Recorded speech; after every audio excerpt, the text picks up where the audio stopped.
So if I were you a year ago and Mhm. I wanted to start grading my cards or consider grading my cards, where would you recommend that I start? So you want to begin with basically your my I started with my what was my budget. So if you look at like more well-known grading companies, they tend to cost more but are more well respected, and they usually give a bigger return for what you're spending when they come back, right?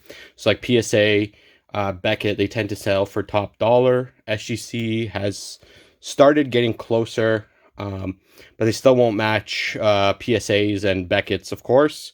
And then there's also SGC, which I guess is like a lower end or like not, I don't want to say lower end, but not as well known. But they have been lauded by Gary V, which I assume most people know now, as he's getting a bigger name in the card community, and of course in the Pokemon card community, Gary from Pawn Stars, or the I think he's called the Charizard King on Instagram. I follow him.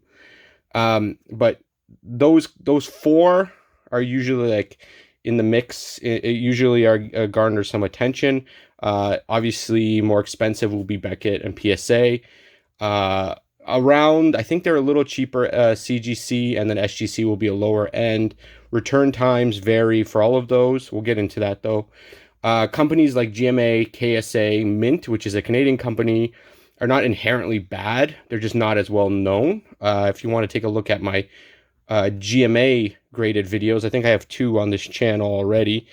And you could see and compare what kind of grades they offer.